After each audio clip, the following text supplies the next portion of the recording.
करते हैं modern physics. देखो मॉडर्न फिजिक्स के 5 से 6 क्वेश्चन आएंगे, कंफर्म है। और कंप्लीट मॉडर्न फिजिक्स इस वन शॉट में अपन करने वाले हैं, सब सारे फॉर्मूला यहाँ पे बता दूंगा, ठीक है। सबसे पहला चैप्टर अपन उठाते हैं मॉडर्न फिजिक्स में, dual nature of radiation and matter का। अब चैप्टर का नाम है ड्यूअल नेचर ऑफ रेडिएशन, यानी लाइट की ड्यूअल नेचर होती है, या तो वो पार्टिकल फॉर्म में होगी लाइट, या वेव फॉर्म में होगी। अगर लाइट पार्टिकल फॉर्म में है तो वो reflection, refraction, photo electric effect या ब्लैक बॉडी रेडिएशन ये शो करती है। अगर लाइट वेव नेचर शो करती है तो वो इंटरफेरेंस, डिफ्रैक्शन या पोलराइजेशन करेगी। क्लियर बात। जो इंटरफेरेंस है, डिफ्रैक्शन है या पोलराइजेशन, इनके बारे में डिटेल से अपन बाद में पढ़ेंगे, ओके। तो लाइट के दो नेचर हो गए, पार्टिकल या वेव नेचर। अब बात करते हैं फोटोन की एनर्जी की। तो फोटोन की एनर्जी होती है एच एफ।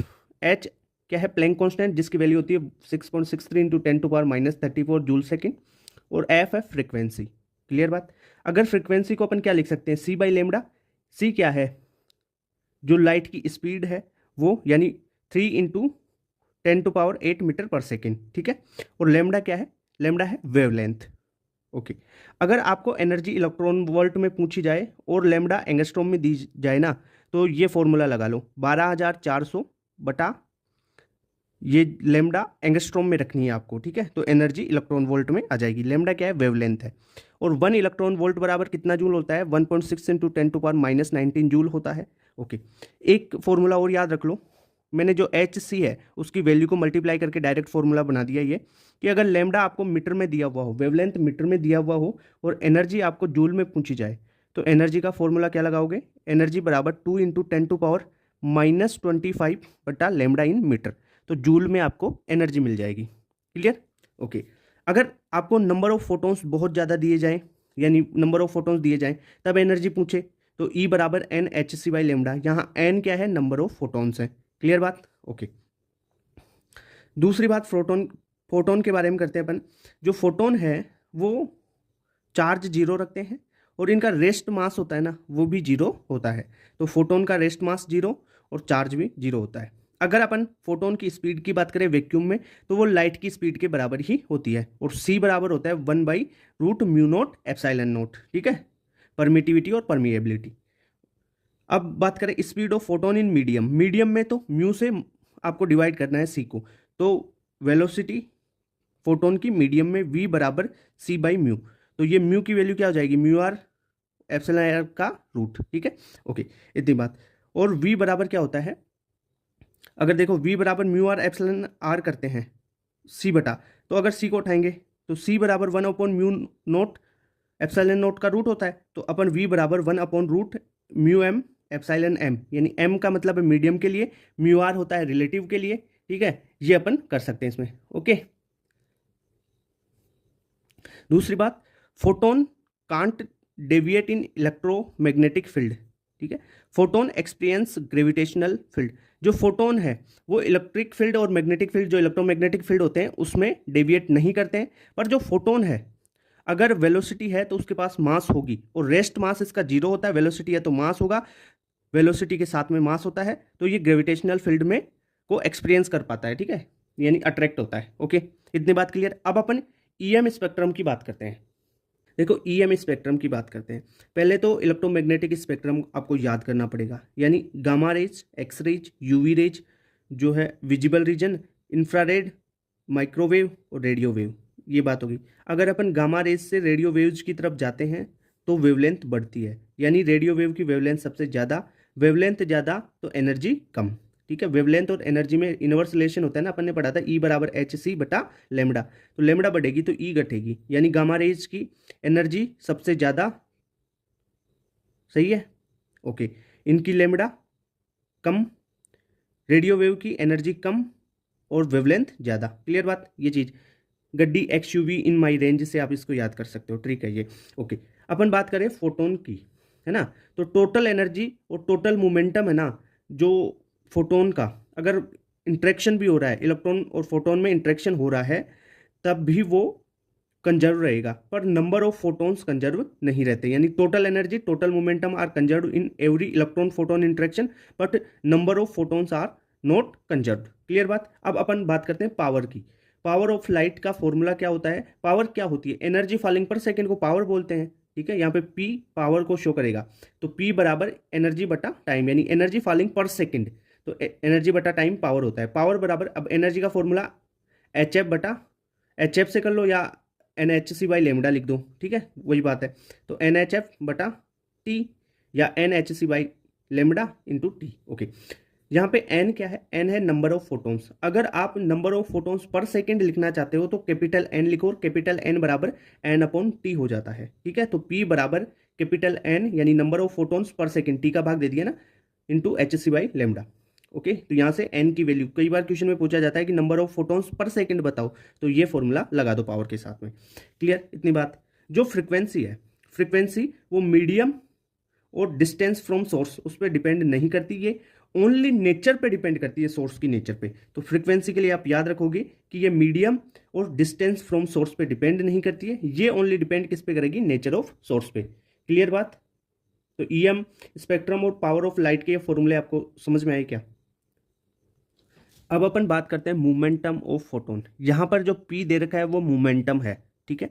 तो मोमेंटम बराबर क्या होगा, E बराबर, अपन पहले तो एनर्जी का फॉर्मूला से देख लो मोमेंटम, या मोमेंटम देख लो। मोमेंटम बराबर एनर्जी ऑफ फोटोन बटा C होता है, ठीक है। C क्या होता है, 3 × 10⁸ मीटर पर सेकेंड, यानी इस लाइट की स्पीड होती है, स्पीड ऑफ लाइट है ये C, ठीक है। यानी एनर्जी बराबर P × C, इससे याद रख सकते हो आप। E बराबर PC या E बराबर CP, ऐसे भी याद रख सकते हो, ठीक है। E बराबर CP से इसको मैंने याद रखा हुआ, E बराबर CP। P क्या है, मोमेंटम, ठीक है। E बराबर CP से याद रह जाएगा आपको। तो P बराबर एनर्जी ऑफ फोटोन बटा C हो जाएगा। एनर्जी ऑफ फोटोन को क्या लिख सकते हो आप, HF लिख सकते हो, ठीक है। या F को क्या लिख सकते हो, C बाई लेमडा। तो अगर F को C बाई लेमडा लिखोगे तो C से C यहाँ कैंसिल हो जाएगा, तो H बाई लेमडा बचेगा। यानी मोमेंटम ऑफ फोटोन यानी P बराबर H बाई लेमडा, ये फॉर्मूला आपको याद रखना है एक तो। दूसरा E बराबर CP, E बराबर CP ऐसे याद रख सकते हो इसको। E बराबर C यानी लाइट की स्पीड है, इंटू P क्या है, मोमेंटम। क्लियर बात, ओके, इतनी बात क्लियर होगी। अब अपन बात करते हैं इंटेंसिटी की। जो इंटेंसिटी है वो है क्या भाई, total energy of light falling per second और पर यूनिट एरिया, यानी एनर्जी बटा एरिया इंटू टाइम होती है इंटेंसिटी, ठीक है। एनर्जी, जो इंटेंसिटी क्या होती है, एनर्जी बटा एरिया इंटू टाइम। ओके, इसको क्या लिख सकते हो, एनर्जी बटा टाइम को क्या लिख सकते हो आप, पावर। एनर्जी बटा टाइम को पहले बताया था, अभी पावर लिख सकते हैं, तो पावर बटा एरिया भी इंटेंसिटी ही होगी। क्लियर बात। अब अगर एनर्जी है, इस एनर्जी को क्या लिख सकते हो भाई, HF लिख सकते हो, और एफ को क्या लिख सकते हो, C बाई लेमडा। तो NHC by lambda into AT लिख सकते हो इसको। क्लियर। तो ये इंटेंसिटी के वेरियस फॉर्मूले आप बना सकते हो, एनर्जी की वैल्यू पुट करके और पावर की वैल्यू पुट करके। क्लियर बात, ओके। एक सीधी सी चीज आप याद रखो, जो इंटेंसिटी है वो number of photons crossing from unit area पर सेकेंड उस पर डिपेंड कर रही है। यानी इंटेंसिटी हो क्या गई, ये एक फ्लक्स के रूप में काम कर रही है भाई। Number of photon crossing from per second from per unit area, यानी एक सेकेंड में यूनिट एरिया में कितने फोटोन क्रॉस कर रहे हैं, यानी वो फोटोन का फ्लक्स हो गया। क्लियर बात। तो फोटोन फ्लक्स इंटेंसिटी ही होगी। क्लियर बात। क्वेश्चन में पूछा जाए फोटोन फ्लक्स तो इंटेंसिटी के फॉर्मूले से निकाल दोगे। देखो, रेडिएशन प्रेशर दो टाइप से पूछा जाएगा, दो सरफेस के लिए पूछा जाएगा। या तो सरफेस कंप्लीटली एब्जॉर्बिटिव हो, यानी कंप्लीट एब्जॉर्ब कर रही हो, या कंप्लीटली रिफ्लेक्ट कर रही हो उसके लिए। या अगर पार्शियली रिफ्लेक्ट या पार्शियली आपको एब्जॉर्ब कर रही है ना, तो भी एक फॉर्मूला बता दूंगा, पर उससे ज़्यादातर क्वेश्चन नहीं आते। क्वेश्चन डायरेक्ट आएगा, क्वेश्चन में बोला होगा कंप्लीटली एब्जॉर्प्टिव सरफेस या कंप्लीटली रिफ्लेक्टिंग सरफेस, ठीक है। तो प्रेशर का फॉर्मूला क्या होगा, प्रेशर होगा इंटेंसिटी बटा लाइट ऑफ स्पीड, ठीक है। तो प्रेशर बराबर I/C, ये होगा कंप्लीटली एब्जॉर्प्टिव सरफेस के लिए। अगर अपन बात करें कंप्लीटली रिफ्लेक्टिंग सरफेस, तो रिफ्लेक्टिंग सरफेस है तो उसके लिए आपको 2 के फैक्टर से मल्टीप्लाई करना पड़ेगा, यानी प्रेशर बराबर 2I/C। क्लियर बात, ओके। अब देखो, जो I का फॉर्मूला है वो अपन ने अभी पढ़ा था कि जो इंटेंसिटी है वो पावर बटा एरिया होती है। क्लियर। अरे निकाला था ना भाई, I बराबर E बटा AT, और E/AT को क्या लिखा था अपन ने, पावर, ठीक है। तो इंटेंसिटी बराबर पावर बटा एरिया। तो यहाँ पर प्रेशर की वैल्यू और पावर की वैल्यू में देखो, इस I की वैल्यू ये कर दो पावर बटा एरिया, तो प्रेशर बराबर पावर बटा एरिया इंटू C हो जाएगा इसके लिए तो। और वही कंप्लीटली रिफ्लेक्टिंग सरफेस के लिए वही 2 से मल्टीप्लाई कर दो, तो 2 इंटू पावर बटा एरिया इंटू स्पीड की, इस लाइट की स्पीड, ठीक है। ओके, तो एक बात समझ में आई तुम्हारे को क्या, कि अगर कंप्लीटली एब्जॉर्प्टिव सरफेस है ना तो भाई सिंगल होगा, और रिफ्लेक्टिंग सरफेस है तो उसके दो के फैक्टर से देखो हर फॉर्मूले को मल्टीप्लाई करना है। ये सीधा फंडा याद रख लो। फोर्स क्या होता है, प्रेशर इनटू एरिया, तो फोर्स फोर्स बराबर पावर बटा सी हो जाएगा। तो यहाँ पर तो 2 इंटू पावर बटा सी रह जाएगा। क्लियर। अरे फोर्स, ये तो मेन फॉर्मूला तो सेम ही रहेगा ना, फोर्स बराबर प्रेशर इंटू एरिया। जो अपन चेंज करेंगे इंटेंसिटी या जो पावर में, वो चेंज हो जाएगा, यानी पावर बटा सी ये हो जाएगा 2 इंटू पावर बटा सी। ये सारे फॉर्मूले देख लेना, इतनी बार होगी, है ना। अगर पार्शियली आपको दिया जाए कि रिफ्लेक्शन कोफिशिएंट इतना है और सरफेस जो कंप्लीटली रिफ्लेक्टिंग नहीं है और उसका रिफ्लेक्टिंग कोफिशिएंट दे रखा हो, तब प्रेशर के लिए जो फॉर्मूला लगाओगे वो क्या लगाओगे, प्रेशर बराबर I by C into 1 plus rho. Rho क्या है, यहाँ पर रिफ्लेक्टिंग कोफिशिएंट है। अगर देखो यहाँ पर वो बोला जाए तो एक तो कंप्लीटली रिफ्लेक्टिंग हो जाए, कंप्लीटली रिफ्लेक्टिंग के लिए रो बराबर 1 लोगे तो यहाँ पे 1 रखोगे तो प्रेशर बराबर 2 आई बाई सी आ गया ना। अगर यहाँ पर वो बोले कि कोई भी रिफ्लेक्शन नहीं हो रहा है, रिफ्लेक्शन नहीं हो रहा है इसका मतलब वो कंप्लीटली एब्जॉर्ब कर रहा है, और तो कंप्लीटली एब्जॉर्ब कर रहा है मतलब नो रिफ्लेक्शन, यानी रो बराबर जीरो, तो यहाँ पे जीरो रखोगे तो प्रेशर बराबर आई बाई सी आ जाएगा। समझ गया। तो ये फॉर्मूला हर जिस में लागू हो जाएगा, पर आपको ध्यान रखना पड़ेगा कि जो रिफ्लेक्टिंग कोफिशिएंट है वो दे रखा है कितना, फुल के लिए 1 हो जाएगा कंप्लीटली रिफ्लेक्टिंग सरफेस के लिए, और एब्जॉर्प्टिव के लिए जो रिफ्लेक्शन कोफिशिएंट है वो 0 होता है। क्लियर बात। और मेन फॉर्मूला आपको प्रेशर का ध्यान रखना, प्रेशर बराबर आई बाई सी, प्रेशर बराबर 2 आई बाई सी। अपन बात करते हैं फोटो इलेक्ट्रिक इफेक्ट की। फोटो इलेक्ट्रिक इफेक्ट क्या है, emission of electron from metal surface by the falling of light of sufficient energy. अगर सफिशियंट एनर्जी की लाइट किसी मेटल सरफेस पे इंसिडेंट होती है तब उस मेटल सरफेस से इलेक्ट्रॉन्स का इजेक्शन होता है, यही फोटो इलेक्ट्रिक इफेक्ट है। इसमें अपन कॉन्सेप्ट पढ़ेंगे कि जो मेटल है उसका वर्क फंक्शन क्या होता है। तो minimum energy required to eject the electron from metal surface. अगर देखो जो मेटल का वर्क फंक्शन है ना, उससे ज़्यादा एनर्जी फॉल होगी तभी इलेक्ट्रॉन इजेक्ट हो पाएगा मेटल से, वरना इलेक्ट्रॉन का इमिशन नहीं होगा। ठीक है। इसके लिए जो वर्क फंक्शन की बात करें तो ये मेटल के नेचर पे डिपेंड करती है, हर मेटल का वर्क फंक्शन अलग अलग होगा। ठीक है। ओके, तो इससे अपन फोटो इलेक्ट्रिक इफेक्ट की जो इक्वेशन है वो क्या लिखेंगे, अगर ई फोटोन लाइट इंसिडेंट हो रही है किसी मेटल पे, उसका वर्क फंक्शन फाई है, और जो इलेक्ट्रॉन निकल रहा है उसकी एनर्जी काइनेटिक एनर्जी उसकी के ई है। ठीक है। तो E photon is equal to phi, phi क्या है, ये वर्क फंक्शन है, plus kinetic energy of maximum. ठीक है, मैक्सिमम काइनेटिक एनर्जी। अब जो के ई मैक्स है उसको ई वी नोट लिख सकते हैं, वी क्या है, स्टॉपिंग पोटेंशियल, तो उससे लिख लो, और एनर्जी को एच और फ्रिक्वेंसी से लिख सकते हैं, तो एच एफ बराबर phi naught plus E V naught. ठीक है, या ई वी नोट को काइनेटिक एनर्जी लिख रहे हैं, या इसे हाफ एम वी स्क्वायर भी लिख सकते हैं एनर्जी को, तो हाफ एम वी स्क्वायर भी लिख सकते हैं। ठीक है, तो ये 3 फॉर्म हो गई फोटो इलेक्ट्रिक इफेक्ट की। तो इस फॉर्म से आप जो फॉर्मूले हैं वो याद रख लो कि energy of photon is equal to phi यानी work function plus kinetic energy. Okay, अब देखो condition for photo electric effect, यानी कब फोटो इलेक्ट्रिक इफेक्ट होगा, जब जो एनर्जी आई है फोटोन की वो इस वर्क फंक्शन से ज़्यादा हो। ठीक है, तब फोटो इलेक्ट्रिक इफेक्ट होगा। या जो फ्रिक्वेंसी है इंसिडेंट लाइट की वो इस मेटल का जो वर्क फंक्शन है उसकी फ्रिक्वेंसी है, मान लो एफ नोट है, थ्रेशोल्ड फ्रिक्वेंसी इसकी है ना, तो उस थ्रेशोल्ड फ्रिक्वेंसी से ज़्यादा होनी चाहिए। या अगर लेमडा की बात करें तो देखो energy directly proportional to frequency होती है और इन्वर्सली प्रोपोर्शनल टू वेवलेंथ होती है। तो वेवलेंथ में इन्वर्सली प्रोपोर्शनल है तो उल्टा काम हो जाएगा, मतलब जो इंसिडेंट फोटोन है ना उसकी वेवलेंथ कम होनी चाहिए। ठीक है, और जो मेटल है यानी थ्रेशोल्ड वेवलेंथ है वो ज़्यादा होनी चाहिए, तभी फोटो इलेक्ट्रिक इफेक्ट होगा। तो ये चीज़ आपको समझ में आई, फोटो इलेक्ट्रिक इफेक्ट कब होगा, कंडीशन। देखो यहाँ पे लेमडा जो वेवलेंथ है उसका कॉन्सेप्ट अच्छे से ध्यान रखना कि लेमडा नोट यानी थ्रेशोल्ड वेवलेंथ ज़्यादा होनी चाहिए और थ्रेशोल्ड फ्रिक्वेंसी कम होनी चाहिए। क्लियर बात। ओके, चलो आगे बढ़ते हैं अपन। अब बात करते हैं, देखो एक चीज़ देख लो, इंटेंसिटी की बात करेंगे और स्टॉपिंग पोटेंशियल और करंट, करंट कैसे वेरी करता है। तो एक चीज़ देखो, एनर्जी फ्रिक्वेंसी के प्रोपोर्शनल है, तो ग्राफ अगर एनर्जी और फ्रिक्वेंसी का बनाओगे तो डायरेक्टली प्रोपोर्शनल का बन जाएगा। और एक बात ध्यान रखना, जो इंटेंसिटी होती है ना, इंटेंसिटी नंबर से रिलेटेड है, तो इंटेंसिटी नंबर ऑफ फोटोन के डायरेक्टली प्रोपोर्शनल होगी। ओके, तो एक चीज़ बोलूँ मैंने फ्रिक्वेंसी बढ़ाई तो फ्रिक्वेंसी एनर्जी के डायरेक्टली प्रोपोर्शनल, तो एनर्जी बढ़ी। ठीक है, तो एनर्जी बढ़ेगी मतलब काइनेटिक एनर्जी बढ़ी, और काइनेटिक एनर्जी का मतलब क्या है, काइनेटिक एनर्जी को अपन ने ईवी नोट लिखा था यानी स्टॉपिंग पोटेंशियल से। रिलेट किया था उसको, तो स्टॉपिंग पोटेंशियल है वो बढ़ेगा। यानी सीधा सा मतलब क्या याद रखना है, फ्रीक्वेंसी बढ़ी तो स्टॉपिंग पोटेंशियल बढ़ेगा। ओके, अब इंटेंसिटी की बात करें, इंटेंसिटी बढ़ी मतलब नंबर ऑफ फोटॉन्स बढ़े, नंबर ऑफ फोटॉन्स बढ़ेंगे तो नंबर ऑफ इलेक्ट्रॉन्स बढ़ेंगे, और नंबर ऑफ इलेक्ट्रॉन्स बढ़े तो क्या होगा, करंट भी बढ़ेगा। सिंपल सी बात यही है।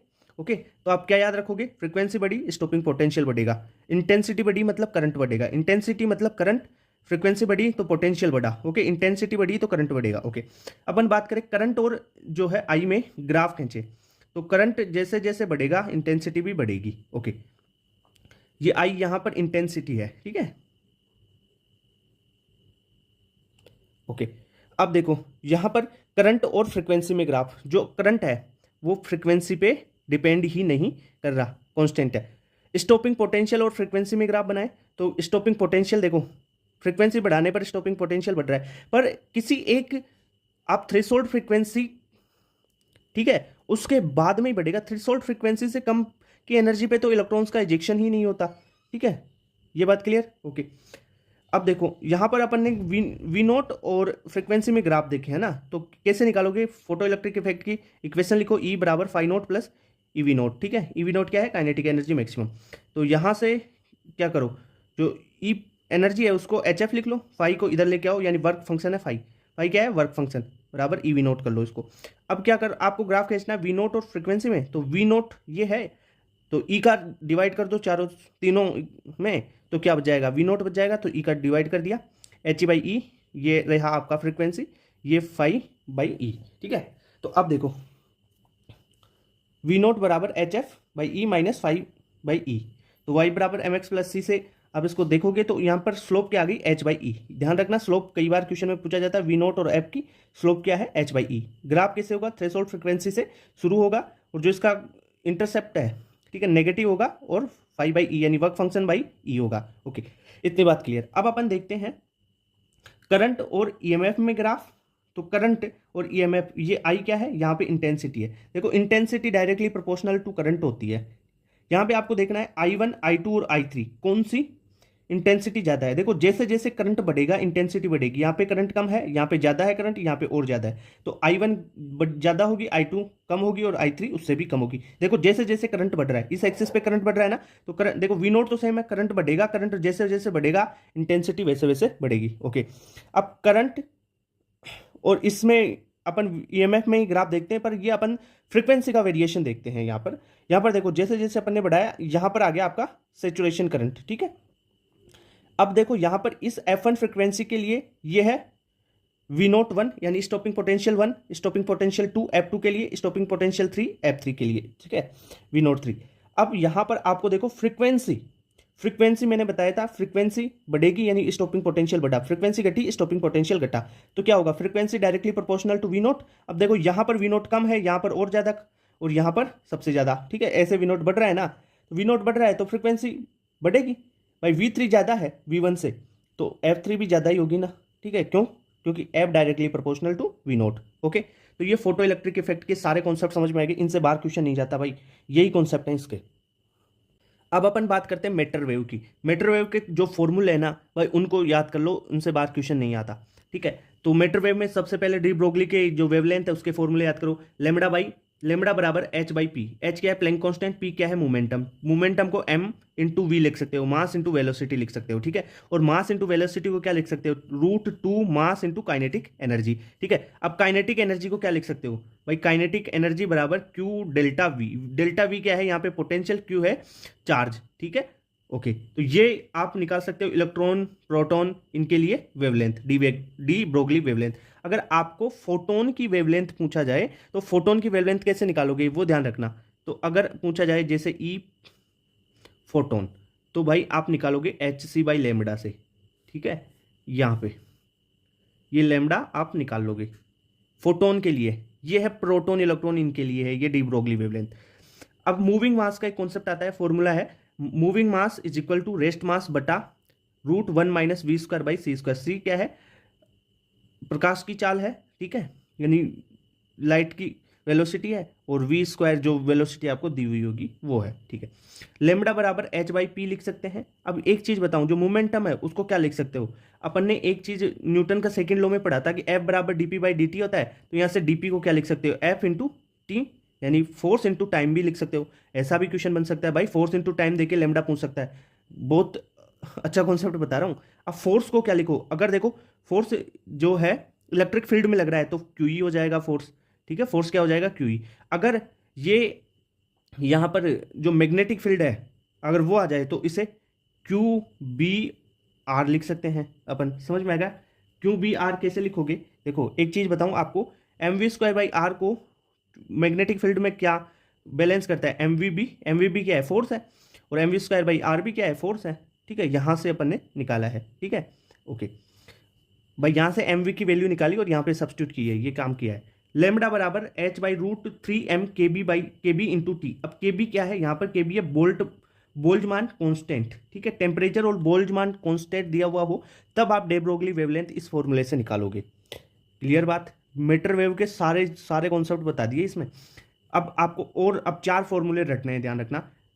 इलेक्ट्रॉन के लिए आप वेवलेंथ डायरेक्ट ये फॉर्मूला लगाने की जरूरत ही नहीं है, इलेक्ट्रॉन का मास, इलेक्ट्रॉन का चार्ज ये लिखने की जरूरत ही नहीं है। आप क्या करो, 12.27 बटा रूट वी, इस फॉर्मूले को लगाने की जरूरत ही नहीं है। अब सीधा डेटा याद करवाऊंगा, 12.27 बटा रूट वी क्या है, पोटेंशियल डिफरेंस, ठीक है, ओके।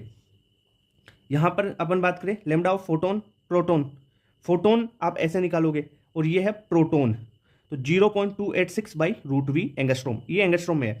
अल्फा के लिए 0.101 एंगस्ट्रोम बाई रूट वी। अगर रूट डेल्टा वी दे रखा है आपको और लेमडा पूछे जाए इलेक्ट्रॉन, प्रोटोन, अल्फा पार्टिकल या ड्यूट्रॉन की इनकी, तो आप डायरेक्ट ये फॉर्मूले लगाओ भाई। ड्यूट्रॉन का 0.202 बाई रूट डेल्टा वी, देखो अल्फा का 101 है, ड्यूट्रॉन का 202 है, ड्यूट्रॉन डी आ रहा है ना, ड्यूअल मतलब दो दो, तो 202, ठीक है। अल्फा पार्टिकल 101, ठीक है।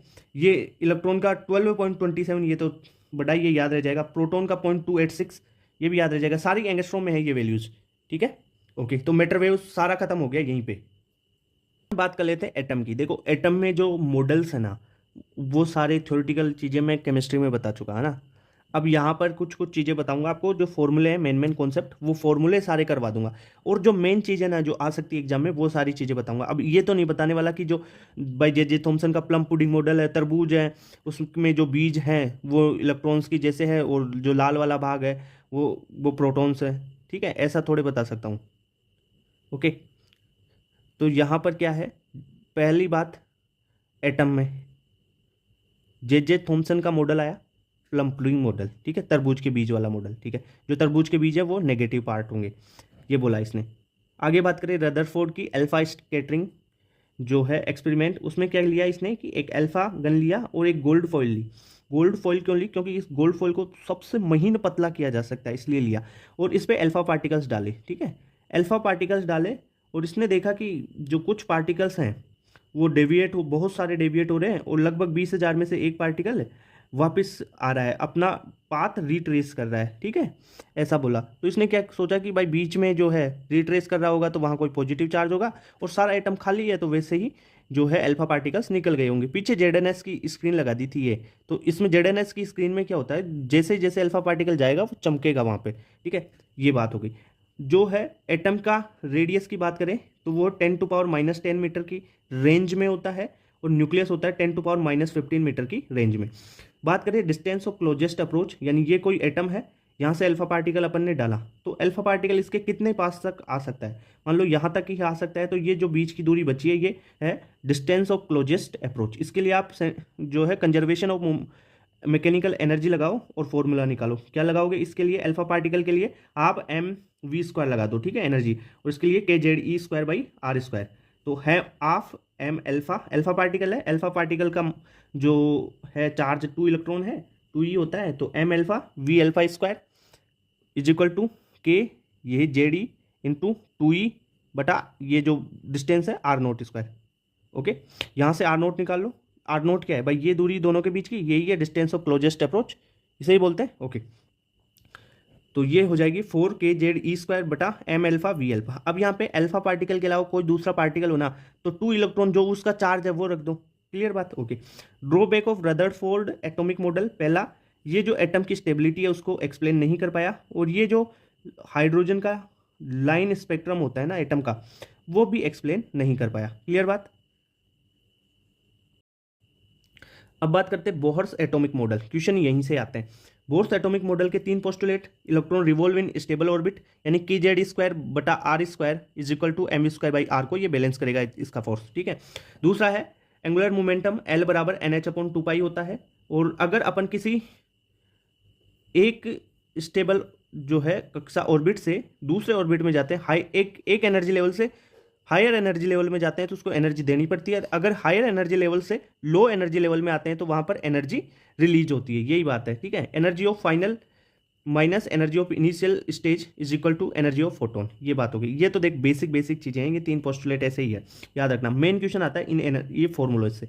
पहला वेलोसिटी का फॉर्मूला याद रखना 2.18 इंटू 10⁶ जेड बाई एन। अब देखो यहाँ पर मीटर पर सेकेंड में है ये, क्लियर बात। दूसरी बात आपको ये रिलेशन में आपको ध्यान रखना जेड बाई एन, ठीक है। Velocity directly proportional to Z by N, okay. Velocity बराबर c/137 into Z by N, यानी इसकी वैल्यू को अपन ने c/137 लिख दिया, ठीक है। ये फॉर्मूला याद रहना चाहिए। दूसरा रेडियस का फॉर्मूला क्या होता है 0.53 एन स्क्वायर, ध्यान रखना N square by Z, angstrom में है ये, और ये मीटर पर सेकेंड में है।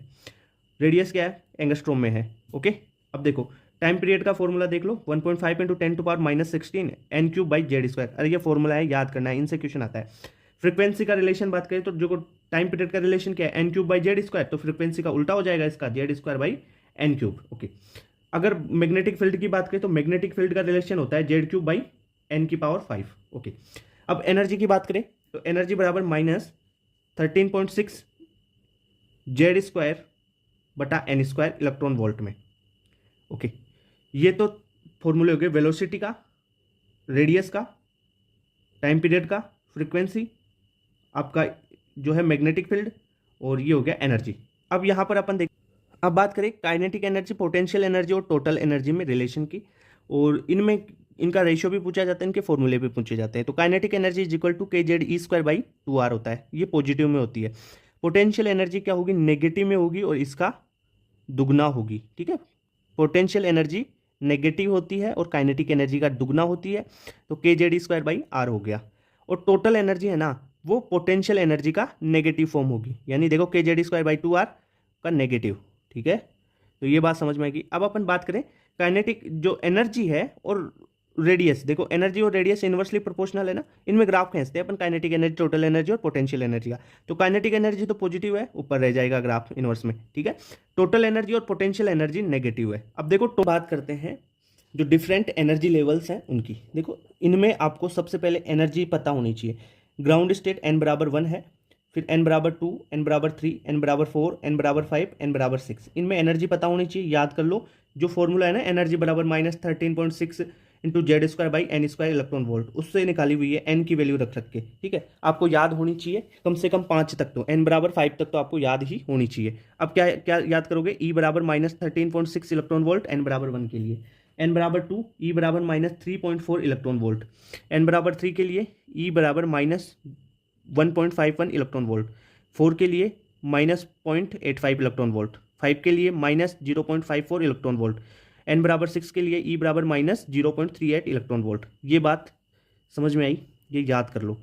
अब एक चीज़ और याद कर लो कम से कम, n बराबर 1 से n बराबर 2 का डिफरेंस 10.2 इलेक्ट्रॉन वोल्ट होता है, देख लो 13.6 माइनस 3.4 करोगे तो 10.2 इलेक्ट्रॉन वोल्ट। फिर वैसे ही n बराबर 1 से n बराबर 3 पे गए तो 12.09 इलेक्ट्रॉन वोल्ट आ जाएगा, ठीक है।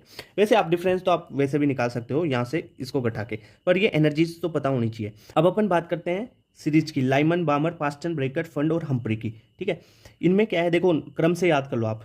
लाइमन में n फाइनल होगा 1, बाल्मर में 2, पास्टन में 3, ब्रैकेट में 4, फंड में 5 और हम्प्री में 6। मतलब क्या है लाइमन सीरीज में क्या होगा, कोई इलेक्ट्रॉन है 2 से 1 में आया, 3 से 1 में आया, 4 से 1 में आया, 2 से 1 में आएगा, 6 से भी 1 में ही आएगा, यानी इनिशियल 1 पे आएगा तो वो लाइमन होगा, ठीक है। इनिशियल कहीं से भी शुरू हो और फाइनल कहाँ पे आए 1 पे आए तो वो लाइमन सीरीज। तो इनिशियल देखो 2 से 1 में आया, 3 से 1 में आया, 4 से 1 में आया, 5 से 1 में आएगा तो वो क्या होगा लाइमन सीरीज, और लाइमन सीरीज यूवी होगा, ठीक है। अब बाल्मर सीरीज की बात करें तो बाल्मर में 2 में आएंगे, मतलब ये 2 है, n बराबर 2, तो 3 से 2 में आ गया, 4 से 2 में आ गया, 1 से तो 2 में जाएगा नहीं, ये नहीं होगा ना, एक्साइटेशन हो रहा है ये तो 3 से 2 में आ गया, 4 से 2 में, 5 से 2 में, 6 से 2 में आ गया, तो वो बाल्मर सीरीज होगी। ठीक है, ओके। और ये विजिबल रीजन में होती है। लाइमन सीरीज यूवी रीजन में, बाल्मर सीरीज विजिबल रीजन में। पास्टन सीरीज होगी, इसमें फाइनल 3 में आएगा, यानी 4 से 3, 5 से 3, 6 से 3। ठीक है, ओके। ये होगी इंफ्रारेड। बाकी की देखो, जो लाइमन और बामर को छोड़ के बाकी सारी इंफ्रारेड है। बामर है विजिबल, लाइमन है यूवी रेज अल्ट्रावायलेट में। ब्रैकेट में 4 में आएगा और फ्रंट में 5 में आएगा, हम्फ्री में 6 में आएगा। ठीक है, ये सारी चीज़ें पता होनी चाहिए। क्लियर बात, ओके। अब जो अपन बात करें, एक चीज़ और देख लो, जो जहाँ पर आ रहा है एन फाइनल, मतलब देखो बामर के लिए बात करें, बाल्मर के लिए बात करते हैं, तो आ रहा है 2 पे, यानी 3 से 2 में आएगा, 4 से 2 में आएगा, 5 से 2 में आएगा। ठीक है, तो 2 क्या है, फाइनल है, और इनिशियल क्या है, 4 से 2 में आ रहा है, तो 4 इनिशियल और 2 फाइनल। ठीक है, वैसे फर्स्ट लाइन ऑफ लाइमन की बात करें, या फर्स्ट लाइन ऑफ बाल्मर की बात करें, फर्स्ट लाइन ऑफ पास्टन की बात करें, जो फर्स्ट लाइन है, ठीक है, फर्स्ट लाइन ऑफ लाइमन, जो फर्स्ट लाइन है वहां पर लेमड़ा होगा मैक्सिमम। अगर लेमड़ा मैक्सिमम है तो लेमड़ा एनर्जी के इन्वर्सली प्रोपोर्शनल होता है, तो वहां पे एनर्जी मिनिमम होगी। तो आप क्या कॉन्सेप्ट याद रखोगे, जो फर्स्ट लाइन है वहां पे लेमड़ा मैक्सिमम होता है और एनर्जी मिनिमम होती है। लेमड़ा मैक्सिमम कहाँ पे होता है, फर्स्ट लाइन। ठीक है, जो फर्स्ट लाइन है उसमें आएगा। अब देखो लाइमन के लिए फर्स्ट लाइन क्या है, 1 है, बाल्मर के लिए 2 है, पास्टन के लिए 3 है, यानी फाइनल कहाँ पे आ रहा है, फर्स्ट लाइन। ठीक है, उसकी फर्स्ट लाइन का है, जैसे बाल्मर के लिए 2 है तो ये 3 से 2 में आ गया, इसकी फर्स्ट लाइन ये हो गई। अगर पास्टन के लिए बात करें तो 4 से 3 में आ गया, 4 से 3 में आ गया, वो उसकी फर्स्ट लाइन हो गई। तो फर्स्ट लाइन में लेमड़ा मैक्सिमम और एनर्जी मिनिमम होती है। दूसरी बात, आपको ये रीजन्स याद रखना, लाइमन यूवी होता है, बाल्मर विजिबल होता है, और बाकी के इंफ्रारेड। हेम्प्री होता है फॉर इंफ्रारेड। ठीक है, पर इंफ्रारेड चलेगा, आपको याद रखना। अब अपन एनर्जी के कुछ फॉर्मूले और वेव नंबर के फॉर्मूले बता देता हूँ, यहाँ से भी क्वेश्चन आता है।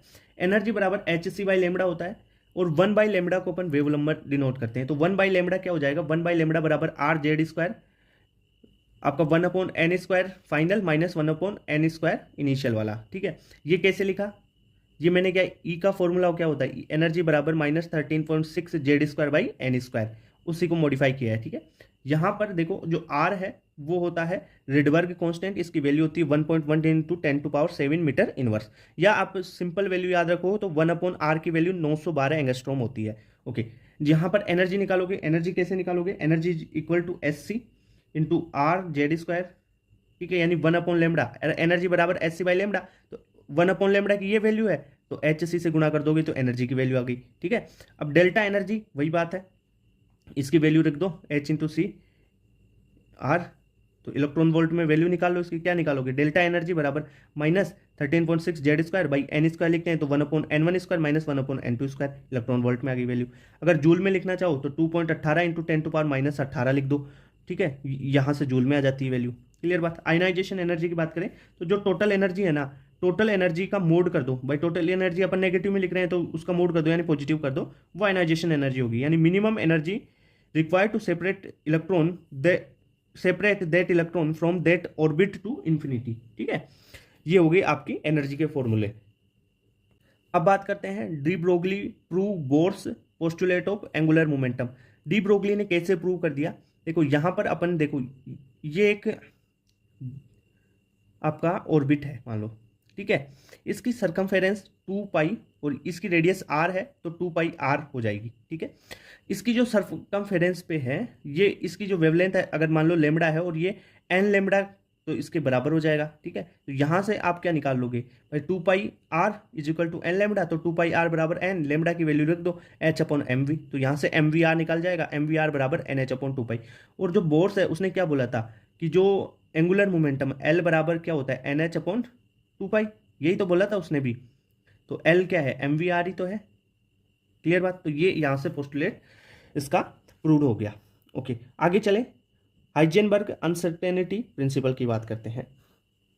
जो हाइजेनबर्ग है उसने क्या बोला कि it is impossible to experimentally determine simultaneously the exact position and actual momentum of a minute particle at a time, यानी किसी एक टाइम पे आप किसी माइन्यूट पार्टिकल की पोजीशन और उसका मोमेंटम एक साथ फाइंड नहीं कर सकते, ठीक है, एक ही टाइम पे।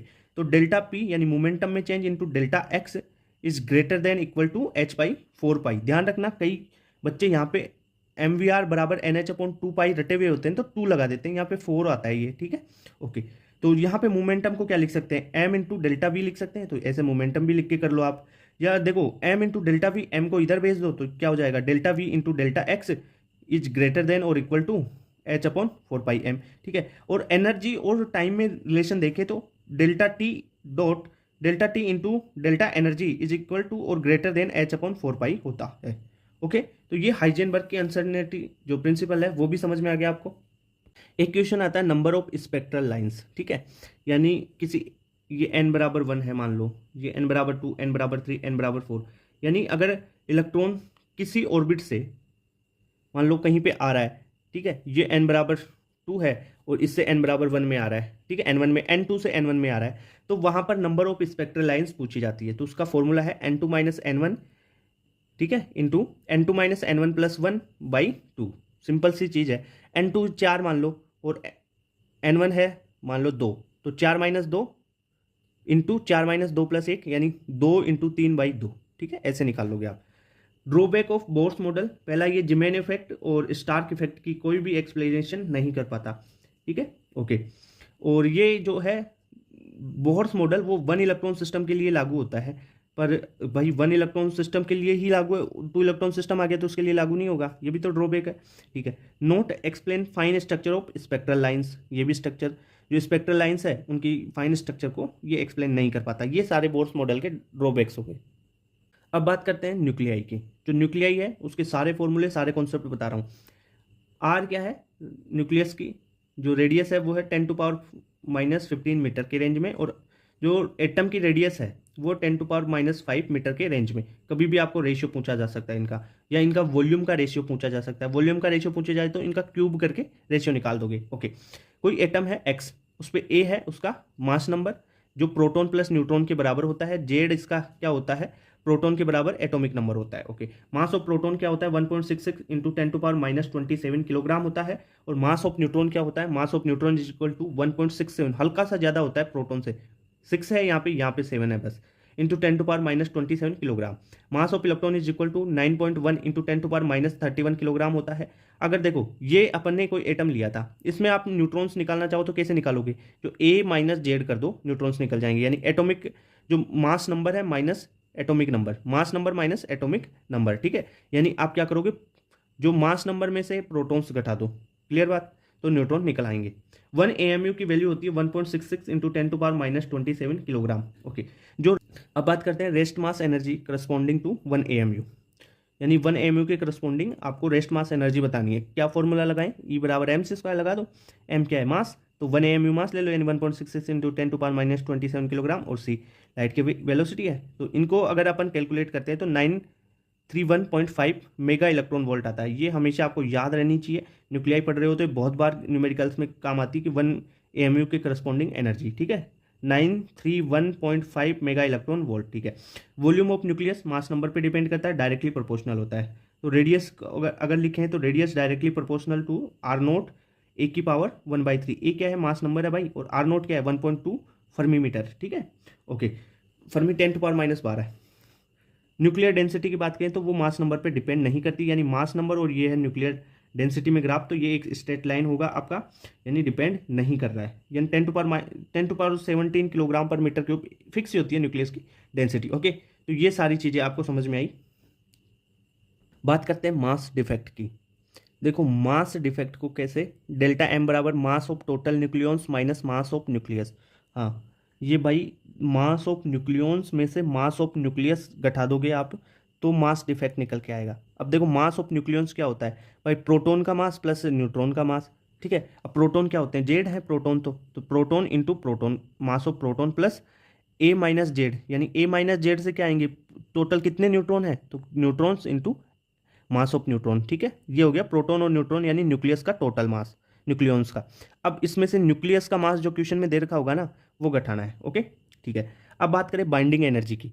बाइंडिंग एनर्जी क्या होती है, energy required to break the nucleus into individual particles, यानी उसके न्यूक्लियॉन्स में तोड़ने के लिए कितनी एनर्जी चाहिए, ठीक है। अब कैसे निकालोगे आप, बाइंडिंग एनर्जी बराबर delta M C square, delta M क्या है, वही मास डिफेक्ट वाला फॉर्मूला, ओके। मास डिफेक्ट वाला फॉर्मूला लगाओ तो Z into mass of proton plus A minus Z क्या हो गया, न्यूट्रॉन हो गया, इंटू न्यूट्रॉन का mass minus mass of nucleus, ये तो हो गया आपका delta M into C square हो गया बाइंडिंग एनर्जी, ओके। सीधा क्वेश्चन आएगा, ऐसे करना है। दूसरी बात, एक क्वेश्चन हो रहा था स्टेबिलिटी का, ठीक है। जो न्यूक्लियस है उसकी न्यूक्लियाई की स्टेबिलिटी पूछी जाती है, तो न्यूक्लियाई की स्टेबिलिटी आप बाइंडिंग एनर्जी पर न्यूक्लियन से देते हो, बाइंडिंग एनर्जी बटा ए, ठीक है। इसका ये होता है directly proportional to stability. Direct binding energy नहीं होता, binding energy per nucleon, binding energy by A, ठीक है। ए क्या है, एटॉमिक मास नंबर, ओके। तो ये स्टेबिलिटी के डायरेक्टली प्रोपोर्शनल होगा। अब मैं आपको डायरेक्ट एक ग्राफ बताऊंगा, ठीक है, बाइंडिंग एनर्जी और ए में बाई ए और ए में, ठीक है। अब बात करें जो मास है ए और जेड का, ठीक है, वो होता है Z into mass of proton plus neutron into mass of neutron minus binding energy बटा सी स्क्वायर। बाइंडिंग एनर्जी बटा सी स्क्वायर क्या निकाल लिया अपन ने, डेल्टा एम तो निकाल लिया। तो जो प्रोटॉन और न्यूट्रॉन का मास है, यानी न्यूक्लियॉन्स का जो मास है, उसमें से आप बाइंडिंग एनर्जी बटा सी स्क्वायर घटा दोगे तो वही आ गया मास। क्लियर बात, ओके। अरे ए क्या है, मास नंबर, और जेड क्या है, एटॉमिक नंबर, यही है। बाइंडिंग एनर्जी बटा ए, यानी बाइंडिंग एनर्जी पर न्यूक्लियन और ए का ग्राफ खींचे तो क्या होगा, सबसे मैक्सिमम वैल्यू आएगी आयरन के लिए 56 के लिए। क्या होगा, देखो यहां पर बाइंडिंग एनर्जी पर न्यूक्लियन कम है, okay. Binding energy per nucleon जितनी ज़्यादा होगी एटम की स्टेबिलिटी उतनी ही ज़्यादा होगी। यहाँ पर एटम्स की साइज छोटी है तो एटम्स क्या करना चाहेंगे, साइज बिग करेंगे और बाइंडिंग एनर्जी पर न्यूक्लियन ज़्यादा लेंगे, ठीक है। तो ये करेंगे। अगर यहाँ पर देखो, यहाँ पर ए ज़्यादा हो गया, ए ज़्यादा है, इसका मतलब क्या हो गया, ए ज़्यादा है, साइज बड़ी, साइज बड़ी तो वो क्या करेंगे, वहाँ बाइंडिंग एनर्जी पर न्यूक्लियन घट रही है यहाँ पर भी, तो ये इस वैल्यू में आना चाहेंगे सारे, इस वैल्यू में। यहाँ पर साइज मीडियम है पर देखो बाइंडिंग एनर्जी पर न्यूक्लियन बहुत ज़्यादा है, तो ये सारे क्या होंगे, टूट के यहाँ आना चाहेंगे, ये जुड़ के यहाँ आना चाहेंगे, मतलब यहाँ पर जुड़ेंगे और ये टूटेंगे, फ्यूजन और फिजन ये दोनों प्रोसेस होंगी, ठीक है। As mass number increase stability increase then decrease. देखो मास नंबर बढ़ेगा, पहले स्टेबिलिटी क्या होगी, इंक्रीज होगी फिर डिक्रीज होगी, ठीक है। स्टेबिलिटी हाई कहाँ पे होगी, स्टेबिलिटी हाई यहाँ पे होगी इस रीजन में, क्योंकि देखो बाइंडिंग एनर्जी पर न्यूक्लियन ज़्यादा है, तो यानी 30 से 130 एटॉमिक नंबर, मान लो ए है ना, ए की वैल्यू बात करते हैं मास नंबर की, ए 30 से ज़्यादा हो और 130 से कम हो तब ही आपका binding energy per nucleon maximum होगा। और ये binding energy per nucleon maximum 8.7 mega electron volt for iron होता है, ये देखो यहाँ पे पीक वैल्यू आ रही है, ओके। और एवरेज वैल्यू इसकी 8 मेगा इलेक्ट्रॉन वोल्ट होती है एवरेज, और मैक्सिमम होती है 8.7 electron volt, mega electron volt. Q value की बात करते हैं, ए प्लस बी से सी प्लस डी बना, ठीक है, और कुछ एनर्जी क्यू निकली, तो ये क्यू वैल्यू क्या है, इस क्यू वैल्यू की आप कैसे निकालोगे, तो Q value is equal to mass of reactant minus mass of product. देखो मास ऑफ रिएक्टेंट ए और बी का, रिएक्टेंट का मास माइनस सी और डी का मास, ठीक है, इंटू सी स्क्वायर, ये आ जाएगी Q value, okay. Q value binding energy के टर्म में लिखना चाहो तो कैसे लिखोगे, Q value is equal to binding energy of product minus binding energy of reactant. देखो मास में क्या होगा, mass of reactant minus mass of product हो रहा है, पर बाइंडिंग एनर्जी में binding energy of product minus reactant हो रहा है, ठीक है, ओके। अगर मास ऑफ रिएक्टेंट ज्यादा है मास ऑफ प्रोडक्ट से तो क्यू वैल्यू क्या होगी, पॉजिटिव, पॉजिटिव होगी तो एक्सोथर्मिक यानी एनर्जी रिलीज होगी। अगर मास ऑफ प्रोडक्ट ज्यादा है, प्रोडक्ट का मास ज्यादा है, इस प्रोडक्ट का मास ज्यादा है तो क्यू वैल्यू नेगेटिव और रिएक्शन क्या होगी, एंडोथर्मिक। क्लियर बात, ओके। अब यहाँ पर देखो इस क्वेश्चन में क्या दे रखा है, बाइंडिंग एनर्जी पर न्यूक्लियन का एक ग्राफ दे रखा है, इसमें ए बी सी डी ये 4 पॉइंट्स बना रखे हैं, ए प्लस बी से सी प्लस डी कोई रिएक्शन हो रही है, आपको बताना है यहाँ पर क्यू वैल्यू क्या होगी, ओके। तो बाइंडिंग एनर्जी पर न्यूक्लियन देखो कैसे, देखो सी की सबसे ज़्यादा यहाँ पे है, फिर डी की है, उससे कम है बी की, और सबसे कम है ए की, तो आप ऑर्डर बना सकते हो बाइंडिंग एनर्जी पर न्यूक्लियन का, सी की सबसे ज़्यादा, फिर डी, फिर बी, ए, ठीक है। अब देखो ए से ए प्लस बी मिलके क्या बना रहे हैं, सी प्लस डी, यानी ए प्लस बी की बाइंडिंग एनर्जी कम है और इनकी बाइंडिंग एनर्जी पर न्यूक्लियन, देखो पर न्यूक्लियन के लिए बात करें ना अपन, तो पर न्यूक्लियन बाइंडिंग एनर्जी कम है इनकी ए बी की, और सी डी की ज़्यादा है, ओके। बाइंडिंग एनर्जी देखो सी डी प्रोडक्ट है, प्रोडक्ट की बाइंडिंग एनर्जी ज़्यादा है माइनस रिएक्टेंट की कम है, तो प्रोडक्ट की ज्यादा है तो पॉजिटिव वैल्यू आएगी, तो क्यू वैल्यू पॉजिटिव होगी। अगर डी से मान लो इस डी से ए प्लस क्यू बन रहा है तो क्यू वैल्यू क्या होगी, देखो डी से, डी की ज्यादा है, ज्यादा से क्या बन रहा है, ए कम वाली बन रही है, ज्यादा से कम वाली बन रही है, ज्यादा क्या है रिएक्टेंट है, तो रिएक्टेंट ज़्यादा है, प्रोडक्ट कम है। भाई रिएक्टेंट ज़्यादा है और प्रोडक्ट कम है तो क्या होगी, नेगेटिव। देखो प्रोडक्ट माइनस रिएक्टेंट होता है, रिएक्टेंट ज़्यादा है प्रोडक्ट कम है तो क्यू वैल्यू क्या होगी, नेगेटिव। ये नेगेटिव होगा। ऐसे क्वेश्चन को ऐसे सोल्व किया करो। ओके, अब सबसे इंपॉर्टेंट टॉपिक आने वाला है, कहते हैं beta decay, beta minus decay और बीटा प्लस डीके। देखो सबसे पहले ये याद रखो, बीटा डीके होगा उसमें ए सेम होगा, मास नंबर सेम होगा, चाहे से बीटा प्लस और बीटा माइनस हो। बीटा प्लस डीके हो गया तो जो एटॉमिक नंबर है वो एक से बढ़ जाएगा, और बीटा प्लस में एक से घट जाएगा, और बीटा माइनस में एक से बढ़ जाएगा। बीटा माइनस में जेड एक से बढ़ता है, बीटा प्लस में जेड एक से घटता है। बस ये बात हो गई क्लियर, खत्म। आपको क्वेश्चन में आए मास नंबर सेम रखो, ए सेम रखो, और जेड में कितना अगर इंक्रीज हुआ है तो बीटा प्लस डीके, जेड में डिक्रीज हुआ है तो एक, तो बीटा, ये बीटा माइनस में एक जुड़ेगा और बीटा प्लस में एक घटेगा। ये बात याद रख लो, ठीक है। क्वेश्चन यहीं से हो जाता है। क्यू वैल्यू अगर पूछी जाए आपको न्यूक्लियर मास के टर्म में पूछी जाए या एटॉमिक मास के टर्म में पूछी जाए, तो दोनों के फॉर्मूले सेम होते हैं भाई, कोई दिक्कत नहीं है, ठीक है। आपको क्यू वैल्यू लिखनी है, मास ऑफ जो एटम है, जैसे अपन ने वाई और एक्स लिया है यहाँ पे, ठीक है, वाई से एक्स बन रहा है, तो वाई जो रिएक्टेंट है माइनस मास ऑफ प्रोडक्ट, वही बताया था ना अभी, क्यू वैल्यू बराबर रिएक्टेंट माइनस प्रोडक्ट मास का इंटू सी स्क्वायर, ठीक है। ओके, तो क्यू वैल्यू इनके लिए भी, इसके लिए भी वैसे लिखो, वाई और एक्स के लिए, तो वाई मास और मास एक्स का इंटू सी स्क्वायर, ये होगी क्यू वैल्यू। अब अपन बात करें किसकी, अल्फा डीके की। अल्फा डीके में क्या होता है, जो ए है ना, एटॉमिक नंबर है ना, एटॉमिक नहीं मास, जो मास नंबर है वो 4 से कम हो जाता है, और एटॉमिक नंबर है वो 2 से कम हो जाता है। जेड माइनस जेड 2 से कम हो जाएगा, और ए है ना वो 4 से कम हो जाता है। यानी एक अल्फा जो हीलियम 2He4 है अल्फा पार्टिकल, अल्फा डीके में ये निकलता है, ठीक है। इतनी बात होगी। अब अपन बात करें कि जो इसमें मेन कॉन्सेप्ट आपको क्या याद रखोगे, ए है 4 से डिक्रीज होगा और जेड 2 से डिक्रीज होगा, और बीटा माइनस में ए सेम जेड 1 से इंक्रीज होगा, बीटा प्लस में जेड सेम ए सेम जेड 1 से कम होगा। क्लियर बात, ओके। यहाँ पे क्यू वैल्यू कैसे लिखोगे, मास ऑफ रिएक्टेंट क्या है, तो M Y minus M X minus M alpha. देखो ये 2He4 प्लस भी तो निकल रहा है, ओके। यहाँ पर एक चीज़ और याद रख लो, अगर काइनेटिक एनर्जी ऑफ एक्स पूछी जाए ना तुम्हारे को, तो क्या लिखाओगे 4Q/A। क्यू क्या है, क्यू वैल्यू है ये, और ए क्या है, जो मास नंबर है ना वो है। क्लियर। और अल्फा पार्टिकल की पूछी जाए तो A-4 इंटू Q/A कर देना। ये सारे रटे हुए फॉर्मूले निकाले हुए, आपको तो सीधे याद रखना है ये। ओके, तो भाई लोगों हो गया अपना मॉडर्न फिजिक्स के सारे फॉर्मूले वन शॉट में। देखो अगर इन फॉर्मूलों को रट लिया ना तो कॉन्सेप्ट और यहीं से क्वेश्चन बनेगा भाई, बाहर से क्वेश्चन बनेगा ही नहीं, क्योंकि एनसीईआरटी की सारी चीज़ें, सारे कॉन्सेप्ट, नीट का सारा सिलेबस यहाँ पे कवर हो गया मॉडर्न फिजिक्स का, ठीक है। अब सेमीकंडक्टर का वीडियो है वो बना दूंगा मैं, ठीक है, उसके भी कॉन्सेप्ट सारे बता दूंगा। Okay, clear, bye bye, tata, thank you.